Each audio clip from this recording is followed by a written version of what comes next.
Halo Mbak Livia, perkenalkan kami dari kelompok 6, tepatnya kelas LC66. Hari ini kami akan mempresentasikan dan mengulas kembali terkait artikel ilmiah kami, yakni tugas bahasa Indonesia yang berjudul Pengaruh Aplikasi Sosial Media TikTok dalam Kehidupan Sehari-hari. Sebelum kelompok kami mengulas lebih dalam, persilakan saya untuk memperkenalkan teman-teman saya. Yang pertama ada Farah Fadilah, ada Abiasa Khairullah, Muhammad Asmi Nadif, Siti Fatimah Zahro, Angelica Kristalin, dan saya sendiri Virginia.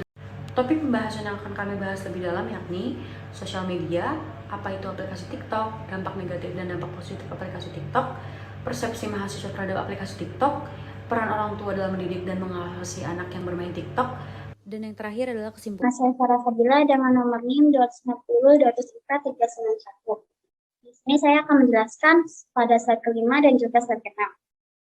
Pada slide kelima, saya akan menjelaskan mengenai sosial media. Apa sih sosial media itu? Sosial media merupakan sebuah layanan sosial berbasis data yang menyajikan beberapa aplikasi-aplikasi tertentu.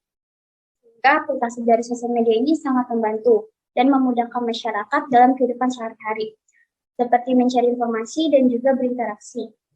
Di kehidupan sekarang, sosial media lebih berkembang, dan juga sekarang banyak aplikasi-aplikasi sosial media yang bermacam-macam dan memiliki fungsinya masing-masing.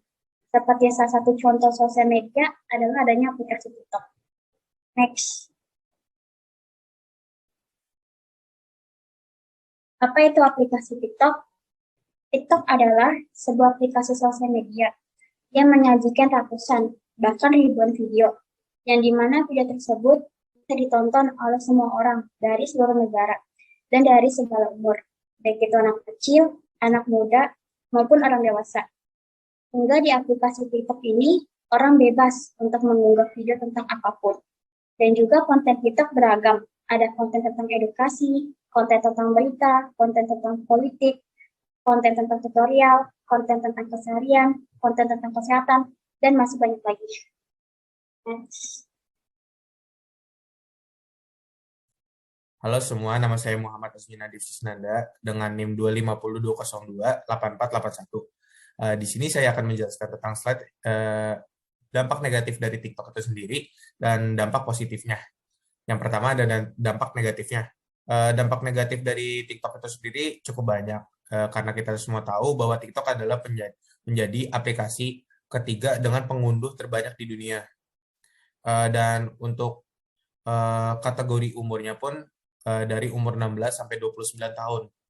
Cuman masih banyak anak-anak yang di bawah umur tersebut yang menggunakan TikTok. Kenapa bisa negatif? Konten TikTok itu bervariatif dan untuk dampak negatifnya itu banyak seperti penyebaran hoax. Dalam TikTok ini banyak sekali penyebaran hoax yang menggiring opini untuk mendoktrin masyarakat menuju ke hal yang negatif. Yang kedua, ada konten vulgar. Kita semua tahu bahwa TikTok itu banyak anak-anak yang masih seharusnya tidak menggunakan aplikasi ini karena penyajian dari konten tersebut pun banyak yang vulgar atau yang tidak pantas untuk dilihat oleh anak-anak karena penggunaan pakaian yang terlalu terbuka yang membuat banyaknya seperti godaan-godaan atau lebih sering dikenal dengan catcalling.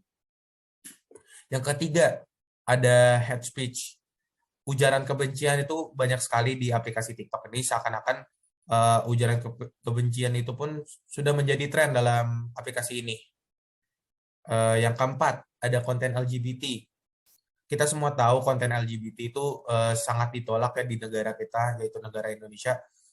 Tetapi di aplikasi TikTok ini, banyak sekali orang-orang yang dari kaum LGBT yang merasa bangga atau mereka berani menyuarakan pendapat mereka atas penyimpangan mereka yang menggiring opini juga seakan-akan bahwa tindakan mereka itu adalah tindakan yang benar dan mereka juga mengkaitkan tentang kehendak Tuhan yang dimana hal tersebut adalah penyimpangan dari Tuhan itu sendiri.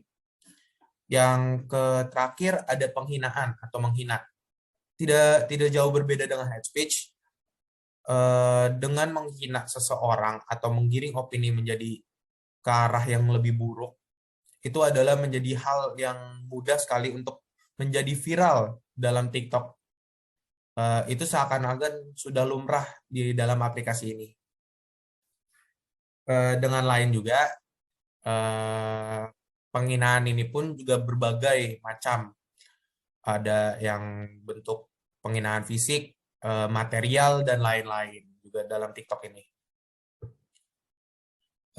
Yang kedua, ada dampak positif dari TikTok itu sendiri. Ya, kita semua tahu bahwa setiap ada dampak negatif pasti ada dampak positif ya. Dalam aplikasi TikTok ini banyak sekali dampak positif yang bisa kita dapatkan. Yang pertama, apabila Anda sudah mendapatkan followers yang banyak gitu atau pengikut dalam akun Anda bisa jadi akan ditawarkan oleh suatu produk untuk dikenalkan ke masyarakat luas atau yang biasa dikenal dengan endorse. Endorse bisa menambahkan penghasilan sehari-hari Anda. Yang kedua, ada mengasah skill editing, ajang kreativitas dan popularitas. Dengan mengasah skill editing, Anda juga bisa menyalurkan kreativitas Anda dengan video-video editing Anda yang memanjakan mata. Itu bisa membuat Anda menjadi populer di kalangan aplikasi TikTok ini, karena bisa menjadi referensi juga untuk orang-orang untuk lebih banyak berkarya, juga menambah pengetahuan. Pengetahuan pun juga banyak di sini. Ada pengetahuan tentang alam, kesehatan, politik, dan lain-lain juga. Menambah relasi. Banyak sekali relasi yang bisa kita dapatkan dalam aplikasi TikTok dari followers kita mengechat dengan orang yang tidak dikenal, karena kita sering membuat video tersebut dilihat oleh orang lain dan orang lain itu tertarik dengan video kita, yang membuat kita memiliki suatu frekuensi yang sama, yang membuat kita bisa bertukar pikiran dan lain-lain. Menampilkan bakat, banyak juga suatu saluran kita yang mungkin banyak yang sulit untuk menyalurkan bakat mereka, seperti editing, pengetahuan politik, pendapat-pendapat politik Anda bisa kita tampilkan dalam TikTok ini. Seperti itu dampak positif yang bisa kita dapatkan dari TikTok ini. Selanjutnya dilanjutkan oleh teman saya.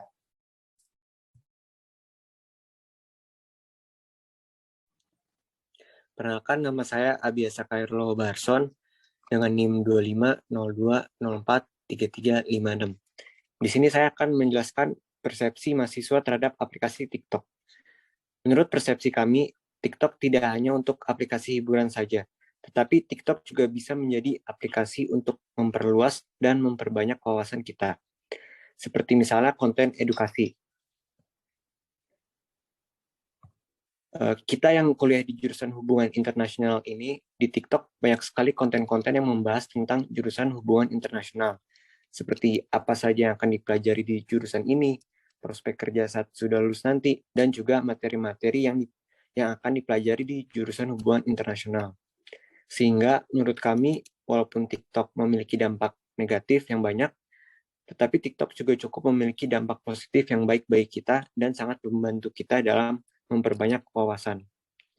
Selanjutnya akan dilanjutkan oleh teman saya, Angel. Terima kasih. Perkenalkan, nama saya Angelika Kristalin dengan NIM 25020140772.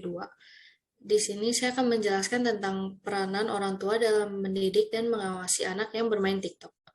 Peranan orang tua sangatlah penting, terlebih lagi jika menyangkut masalah media sosial, terutama dalam aplikasi TikTok.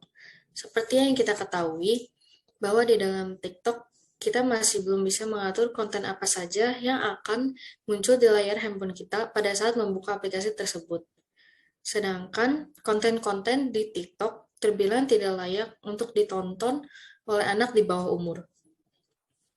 Lalu batasan waktu juga diperlukan agar penggunaan aplikasi TikTok ini tidak mempengaruhi kinerja anak dalam bidang lain, dikarenakan sistem kinerja otak anak yang di bawah umur masih sangat mudah terpengaruh oleh orang lain.